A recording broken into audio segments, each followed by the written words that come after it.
All right, the next person presenting is already here. It's Timothy Hyde. He is an assistant professor of architecture at Harvard at the GSD, and he's going to present a paper entitled Britain's Ugliest Building. Right. Well, I won't keep you in suspense, though it's tempting. The South Bank Arts Centre in London is Britain's ugliest building. Anyway, so declared a survey in the Daily Mail newspaper right after the completion of the first phase of the building in 1967. And that epithet has attached to the complex with remarkable consistency over the past 40 years, supplemented now by a supporting cast of adjectives like surly, bunker-like, dank, according to Richard Rogers, bleak, so says Nicholas Pevsner, and so on. And advocates have also tended to offer only temperate praise of the building. For example, Peter Murrow, writing in the Architect's Journal, said he could only hope that over time the design would, quote, assert itself and make people learn to like what at first was unfamiliar and hateful. In a 1968 review of the South Bank Arts Centre, Charles Jenks acknowledged the preponderance of hostile reactions.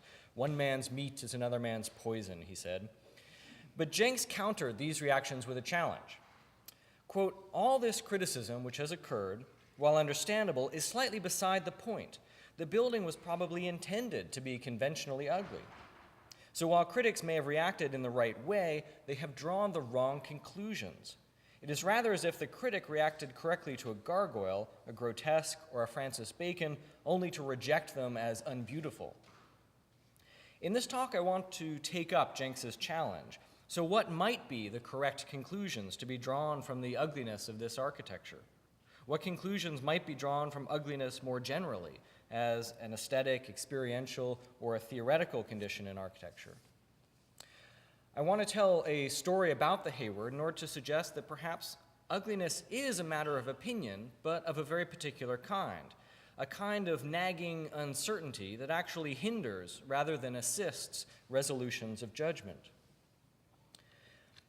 The South Bank Arts Centre stands alongside the Thames River in London, next to the Royal Festival Hall, which stands on the right in this slide. That's the centerpiece of the 1951 Festival of Britain. And where that building belatedly adopted the linear forms and the referential conceits of pre-war modernism, the architects of the South Bank Centre employed the post-war techniques of new brutalism. Inside the clustering irregular forms that disregard compositional geometries, that ignore existing configurations implied in the site, 3 volumes contain the programmatic spaces of the South Bank Centre. 2 are concert halls, the Queen Elizabeth Hall facing the river here, the Purcell Room behind, and then 1 art gallery, the Hayward, here at the very rear of the site. Much of the lower level of this complex is given over to car park, service access, and then also to this large undercroft that opens toward the river.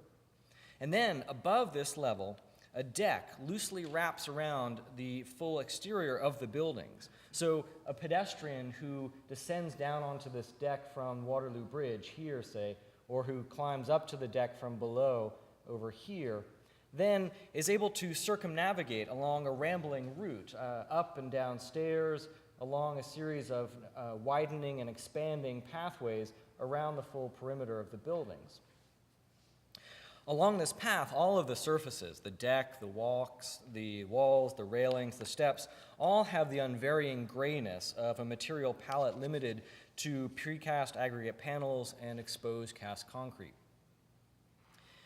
The design here was the work of the Department of Architecture and Civic Design of the Greater London Council, but 3 young architects in the department could claim credit for its being conventionally ugly. Ron Heron, Warren Chalk, and Dennis Crompton, who by the time Queen Elizabeth inaugurated the building in 1968, were very well known as members of Archigram. The emerging attitude of Archigram may be in evidence, but the design owes much more to projects like Allison and Peter Smithson's project for Sheffield University, which Rayner Banham had invoked in 1955 to elucidate the exemplary traits of new brutalism. The use of materials as found, the constitution of structure as a relationship of parts, and the production of an affecting image. These three traits, Banham argued, were the constitutive properties of the architectural je m'en foutisme, or the bloody-mindedness of New Brutalism. It's hardly controversial to suggest that the ugliness attributed to the South Bank Arts Center is precipitated by its brutalist approach. The rawness of the concrete surfaces, the insistent articulation of separated parts, the desire to produce an image impressed upon a viewer's consciousness. Together, these constitute its ugliness. The adjective ugly is never far from any brutalist building, of course, but I want to suggest that Banham's tenets of brutalism can be opened up, can be used to open up toward a concept of ugliness, a different concept of ugliness that is something much more than a companion term for appearance. Rather than regard the modus operandi of brutalism as nurturing qualities that produce ugliness, consider that brutalism might better be understood as the toleration of deficiencies whose consequence is ugliness. So less the production of ugliness than an insufficiency of not ugliness. Charles Jenks proposed that an encounter with the rambling architecture of the South Bank Center readily incited the verdict of ugliness because, quote, there is no underlying coherence, no visual logic which helps to explain the functional logic. The programmatic spaces hide behind a confusing, hostile pile of jagged in situ sludge. One of the architects, Warren Chalk, explained that, quote, the basic original concept was to produce an anonymous pile, subservient to a series of pedestrian walkways, a sort of Mappin terrace for people instead of goats. Mappin Terrace, an artificial mountain landscape built at the London Zoo in 1914, was an experimental use of reinforced concrete, so despite its appearances, very much a purposeful and considered design of form.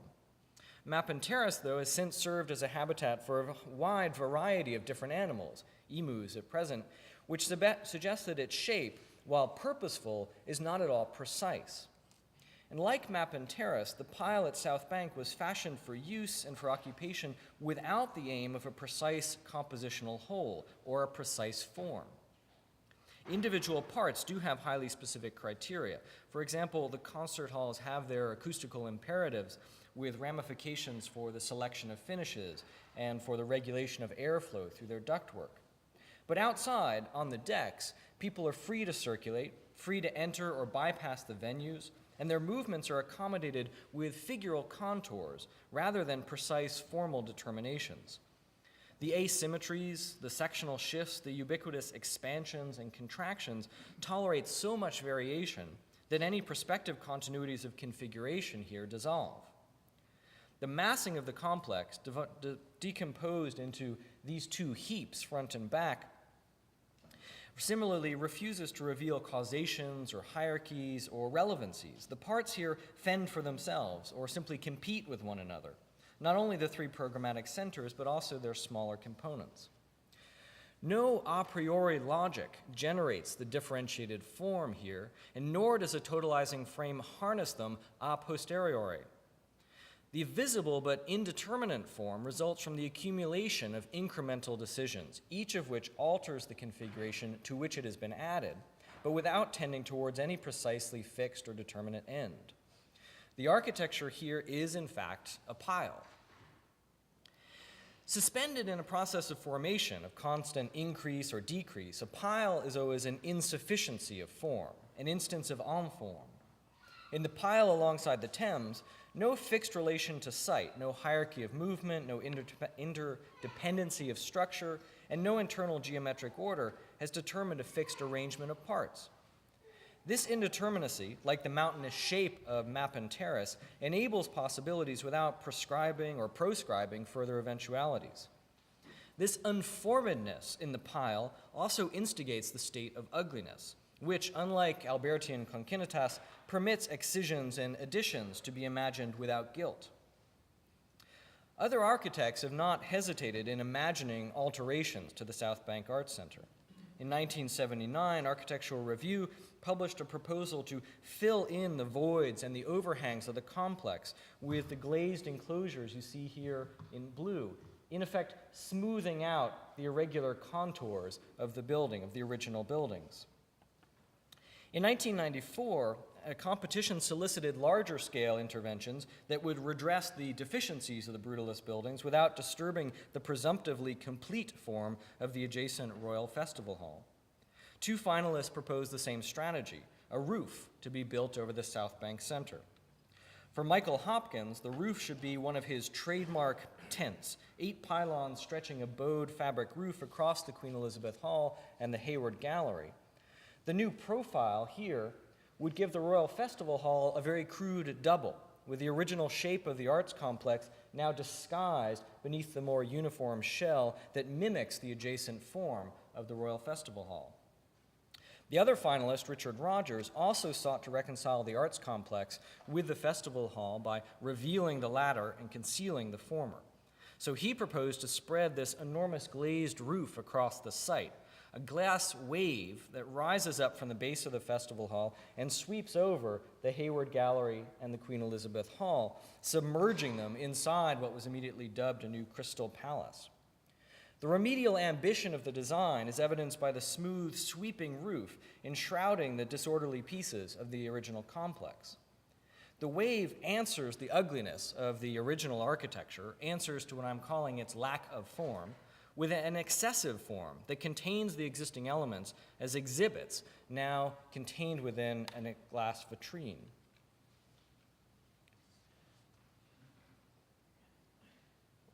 In both of these remedies, the materials, so a smooth glass wave or a taut plastic skin, the materials would counter the brutalist architecture just as much as their respective formal consolidations were to do. Both proposals would have transformed the exterior spaces into interiorized spaces to make the terraces and the walkways habitable for cafes and shops and so on. I'll return to that question of interiority, but I first want to make the more straightforward observation that these roofs would also have kept out the rain. Keeping the rain off of the buildings would not merely be an architectural symptom of the perennial British concern for the weather. It would also directly address a further aspect of ugliness. Recall that another exemplary trait of brutalism was its use of materials as found. As found referred not to a preference for unalloyed materials, but rather for the unadulterated display of materials in architectural form. In the South Bank Arts Center, precast concrete panels, poured concrete surfaces surround any visitor. The roofs, the walls, the columns cast as one piece assert the structural primacy of that material, while board markings or the grain of aggregate on individual surfaces direct attention to sensible qualities. Many critics of the architecture of the complex have singled out for particular comment this pervasive concrete, its drab grayness in the weak light, its coarse texture, its inhospitable coolness, and inevitably its appearance when it rains. A sympathetic reviewer in 1967 offered a prophetic warning, quote, "For the visual excitement of turning a roof into a wall without changing material or finish, and without tiresome drips or the petty intervention of a gutter, one has to accept a bedraggled look on a rainy day, possibly resulting in permanent staining. Such stains upon the concrete surface, which the architecture does encourage with its lack of a drip along the roof edges, such stains produce an additional state of ugliness distinct from the aspect produced by its unformedness. Mark Cousins has argued that a stain, however it's caused, is a form of excess. Quote, "A stain must be cleansed. Is this because the stain is ugly? The stain is not an aesthetic issue as such. It is a question of something that should not be there, and so must be removed. The constitutive experience is therefore of an object which should not be there. In this way, it is a condition of ugliness." End quote. The stain is as pervasive as the concrete it marks at the South Bank Center, occurring in the damp streaks along vertical edges and also in the residual puddles scattered across many of its horizontal planes. And weathering has not been the only cause of the stained surface here. The undercroft, notorious now as an uninviting space appropriated by skateboarders, has been covered in graffiti, stain upon stain layered upon the concrete surface. And in this image, the marks of the rainwater up above and the marks of the graffiti down below should not be distinguished from one another on account of their different provenance. Both are stains upon the architecture fostered by the architecture's own susceptibility to the state of ugliness. So what response then does this second register of ugliness, this thing out of place, warrant or compel? The necessary expedience of the as-found approach certainly contributed to the conventional ugliness, as Jenks called it, of the architecture. But now, in this register, some experience, some desired experience, is clearly anticipated as well, which is revealed by the third tenet of brutalism, that the building should produce an affecting image. An image, Banham explained, requires that the building should be, this is quoting Banham, requires that the building should be an immediately apprehensible, visible entity, and that the form grasped by the eye should be confirmed by the experience of the building in use. Banham added that the image was something, quote, which is visually valuable, end quote, which I take to mean something that is, to which value can be attributed, not necessarily something already possessing a determinate value. Something which is visually valuable. But while classical aesthetics would presume this value to accrue in pleasure of something beautiful, for New Brutalism, Banham said, quote, image may be defined as quod visum perturbat, that which seen affects the emotions, end quote, affects them with pleasure, displeasure, or pointedly some mixture of these two. Nicholas Pesner then, writing his entry on the South Bank Art Center for his authoritative Buildings of England series, conceded that its walkways produced, quote, a thrilling experience if the weather is fine and you are at leisure.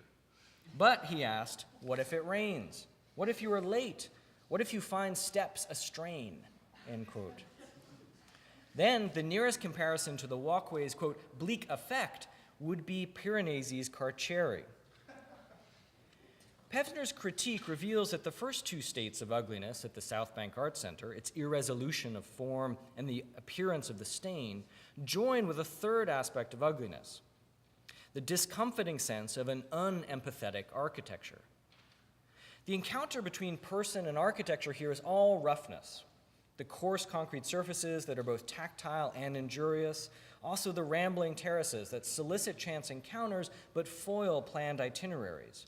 Also the distortions of scale and orientation that defy commensuration with the body, and also the unsettling disarticulation of the architecture into parts and fragments throughout.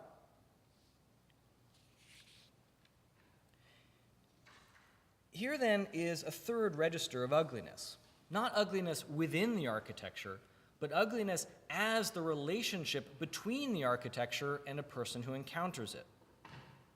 When Mark Cousins suggests that the ugly object is an object out of place, it is not the disturbance of the place that constitutes ugliness, but rather that the ugly object, by looming too large, by already exceeding its own boundaries, threatens some sovereign subject. So the ugly is that which is neither contained within itself, nor capable of being safely contained by something else. As then a disproportionality between architecture and a person, ugliness prevents the proper definition of boundaries or the proper definition of separate and intact exteriors. Ugliness, therefore, compels disgust, as rendered in all of its actions and all of its metaphors of repulsion. This self-preserving repulsion, whether in the form of vomiting, turning away, or simply crushing something underfoot, this repulsion is intended to sharply and immediately distance a person from the ugly thing that confronts them. Yet, however hostile the criticism of the South Bank Center has been, I would not argue that its ugly architecture has prompted such a violent disgust. The bleakness that Pesner feels, the oft-disparaged streaked concrete surfaces, the difficulty felt in navigating the decks, all of these accumulate in the perception that the building is not sufficiently accommodating to its human users. All these elements prompt degrees of what is obviously displeasure, and though disgust would be at the extreme of a spectrum of displeasure, I would argue that ugliness has a more subtle key, and one that prompts an affect much more akin to irritation. Where the urgency of disgust compels an unmistakably urgent withdrawal, the nagging effect of irritation emerges from a relentless but unavoidable proximity. The ugliness of this architecture irritates because of such a proximity, because it produces the sense of a persistent and a mistaken conflation of architecture and person. Unlike emotions, affects do not narrate the experience of a singular coherent subject, but rather displace that experience into a separate and encompassing mood. Affects are the relation between consciousness and circumstance, but they're detached from individual persons. Consequently, affects are more diffuse than emotions. They are vague, not unlike a pile or a stain, which are also vague. An ugly feeling, that expression is from the critic Xian Nai, an ugly feeling, such as envy or anxiety, is induced by the lingering proximity of its source, condensing all of the interrelated factors of a given situation rather than apportioning those factors, as in the sharper emotions of disgust or anger. An ugly feeling emerges without precise causation from the perpetuation of the layered stimuli of a given situation, and the ugly feeling provoked by the South Bank Center thus summarizes the several and the different instigations of a felt antipathy into a generalized but very vivid mood, irritation. And while the active manner of disgust would provoke a violent overcoming of its objective cause through flight or fight, the passive manner of an ugly feeling like irritation could only be extinguished by a complete transformation of the situation from which the feeling emerges. In the absence of such a transformation, irritation persists as a simultaneous pulling together and pushing apart of the person and the architecture. Ugliness is colloquially invoked as a failing, but in its capacity to synthesize different dimensions of vagueness, the irregular form, the stained surface, the irritating affect, and thereby produce a consequence that, unlike beauty, is not affirmative, and unlike estrangement, is not self-exhaustive, ugliness possesses a conceptual potential very much worthy of elaboration.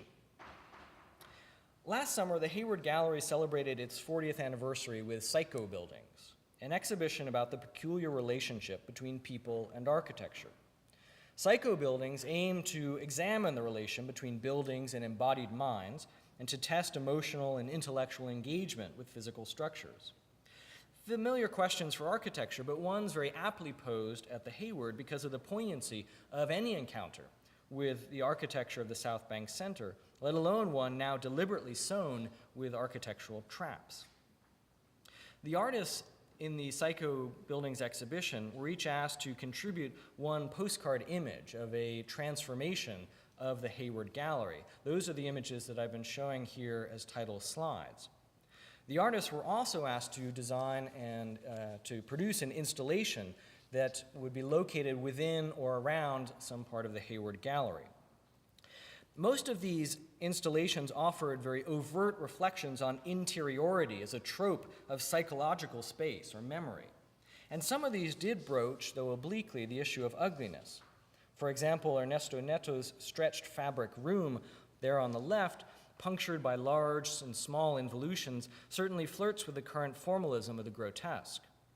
And on the right, Mike Nelson's violent disfiguration of an upper gallery paid homage to Gothic narratives about imprisoned monsters and also literally defaced and scarred the gallery surfaces.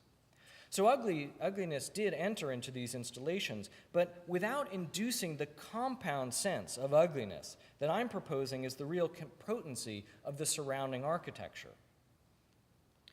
The Hayward building has on its uppermost level 3 sculpture terraces whose steeply angled parapets contribute to the overall restlessness of the South Bank Art Center. Though actually extensions of the gallery's interior spaces, they imply that the lower pedestrian deck that forms the irregular surround at the entry level continues into, through, and then out of the buildings at an upper level. During the Psycho Buildings exhibition, this trapezoidal terrace here on the southeastern corner of the building became the improbable site of a boating pond installed by the artist collective Gelatin. Normally proceeding and unrestricted with, without title, that's a convolution of the nautical definition used for cruising used in accident logs. The installation consisted of 3 plywood boats, a floating jetty, and a pond created by filling the entire pan of the terrace up to the top edge of the surrounding parapet. The jetty was jerry-built from scrap and listed unexpectedly as you walked on it. The boats were inverted pyramidal shapes in which two people sat facing each other, one pulling at a pair of highly shortened oars, and with two empty 5-gallon water jugs as stabilizers. Clumsy but seaworthy, they could be propelled around the pond with reasonable facility.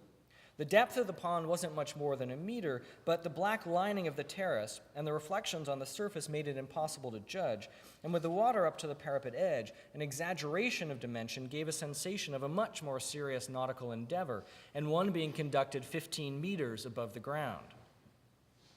Physicality and experience were the mediums here, with resonant references directed back toward the Hayward building itself. The rickety jetty hammered together from bits certainly made use of the as-found approach, for example, and the resulting wooden pile was as formally incoherent but as functionally capable as the surrounding concrete pile, cast but distinctive in the rake slant that gives them the shape of trays or basins. Gelatin thereby produced what the exhibition pamphlet described as an incongruous, quote, pastoral idol suspended high above the ground and nestling against the Hayward's concrete brutalism, end quote. Charles Jenks had predicted in 1968 that the South Bank Art Center would create an architectural setting, quote, where one can imagine deliberate acts of burlesque, end quote. And the boating pond was exactly that, a deliberate act of burlesque elicited by the architecture, and therefore, I would argue, a fulfillment of its condition of ugliness. Superimposed upon the architecture, the boating pond creates another puddle, larger and more purposeful, but not separate from the other atmospheric manifestations of the architecture.